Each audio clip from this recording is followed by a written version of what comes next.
As a cleaning business owner, it's possible that at times you reach burnout. No, it's never happened to you, I'm sure, but it's Mhm. possible. And if it does, what do you do? Today, we've got a very special guest with us, and it's Dr. Susan Landers. And as a neonatologist, her day to day job really does deal with life and death situations. And as house cleaners, ours are not that serious. But what happens if you reach burnout, and how do you deal with it? So please help me welcome Dr. Susan Landers. Oh, thanks, Angela, for the invitation. I love to talk to other working mothers about burnout because there are really a few different kinds of burnout. I had medical burnout at the very end of my career because of too much work, too many hours, too many nights in the hospital, a lot of difficult, ethically challenging cases. And I was older and I got tired more easily. And so my negativity seemed appropriate. And then everything kind of snowballed. And I found myself dreading to go to work. And when I realized I was burned out, I remember telling my husband, I just don't really care that much about my patients anymore. And he said, "Oh my God, that's not like you." And I did some very specific things to recover. Before you tell us about the recovering, it's really interesting because you spent your entire career saving other people's lives. And so I can only imagine how much emotional energy that took on a day-to-day basis. That's not just doing a little job every day or sitting behind a desk. That's really going in the trenches and making a difference every single day. I can see how you could get burned out on a job like that. Right. But I wanted to tell your listeners about maternal burnout that I had when I was 40 years old. We had changed jobs, we had moved to a new city. My husband had the perfect job, and my job was just okay. I had three little kids. I worked in the hospital. There were very challenging cases, but for the most part, it wasn't that difficult. And when there were ethically challenging cases, we would meet as a group and talk about them. But I didn't take care of myself during that time. I was trying to do everything for everybody. Three kids in school, where two were in school, one was with a nanny. New husband, no friends, left them behind in my other town.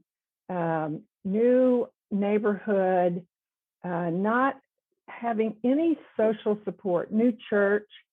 And what I discovered during that period of my motherhood and working motherhood was that I needed to learn how to take care of myself. All I was doing was running around helping with the nanny and the schools and the teachers and the coaches and everything that you do besides your work. I sat down with a good psychotherapist and I listed my priorities. I examined my priorities. And you know what? He and I decided to put me on my list of priorities. And so I was on my list and I said, okay, I'm important. And I started learning to exercise 2 days a week. I joined a gym where they had some, daycare for the kids and children's programs. My husband started exercising too. I continued a hobby that I really love, which was needlework, counted cross stitch. I developed new friendships and I took a personal day, at least one day a week, personal day, to go out with a friend, have lunch or coffee, talk, laugh. It was so much fun just to have a new friend and to compare notes. And she was a new mom too, and she was new to the city. And so we could kind of gripe together. And during that process, I learned that I didn't really hate my job that much. What I hated was doing everything for everybody. Once I started making choices, once I listed my priorities, once I made myself crucial to my success and happiness, everything else got better. I cannot tell you, it was like an epiphany. I was fortunate to learn in my 40s that I couldn't be a mom of three. I couldn't have a great job, sometimes busy, sometimes less so, unless I took care of myself. So, what happened to me later in my medical career was I guess I just sort of dropped myself off of my radar. And I didn't talk with friends and I didn't meditate and I wasn't very good about exercising. What was different for you that made you stop taking care of yourself and kind of letting things slide back to the way that they used to be? I was worried about one of my daughters who was developing an anxiety disorder and becoming in trouble at college with smoking marijuana. And I think I had put all of my energy into worrying about her. You could do the same thing, I guess, if you were worried about a spouse or if you're worried about your business or anything that just kind of sapped your strength.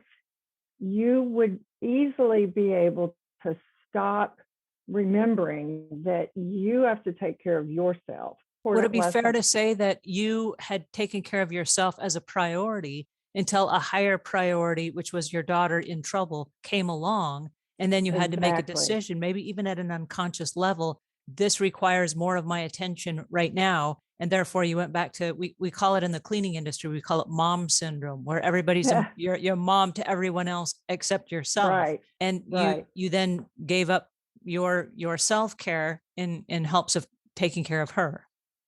Exactly. You nailed it. There was another instance where my other daughter, several years before, had developed an eating disorder. She also has some anxieties, but I recognized her eating disorder pretty early and got her the help she needed. And at that time, the difference was I cut my hours back. I cut my hours back to 75%. I took a deep breath. It gave me time to help her get the help she needed. And I felt like I was participating in her care. And I also had my job, which I loved, and I was busy. And that was probably when I was in my 50s. And so when I was in my 60s, when my second daughter got in trouble, maybe I was just more tired. Maybe my husband and I weren't on the same page. Maybe the stress at work was more. That was probably a factor. Maybe I'd had some difficult cases and we had lost a couple of babies that broke everybody's heart. But for whatever reason, I forgot to focus on me and I put all my focus on my daughter who needed help. So it's really easy to get burned out in various stages of our careers, whether you're midlife or later or even near the end of the career.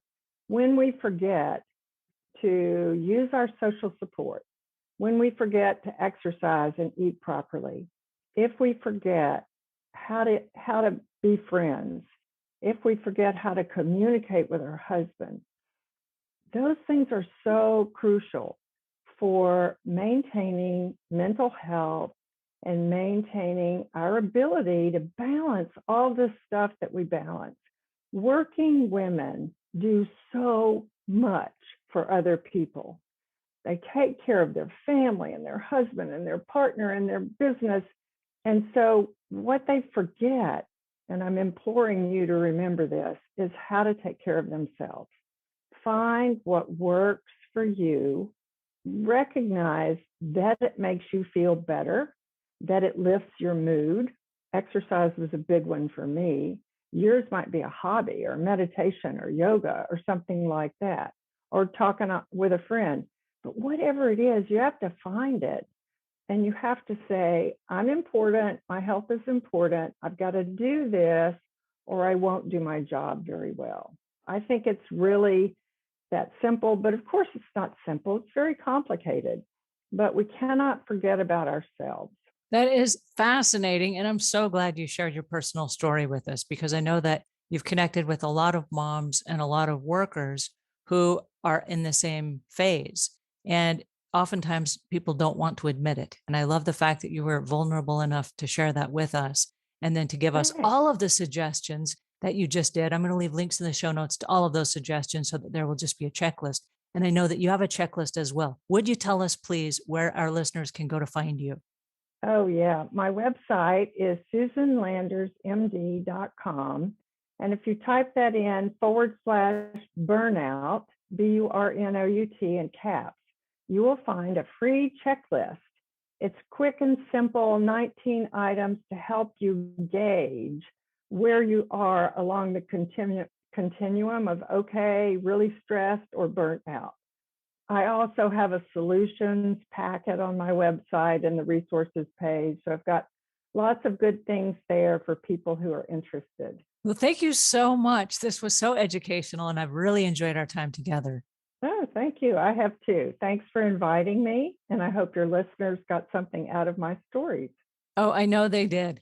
Thank you so much. And until we meet again, leave the world a cleaner place than when you found it.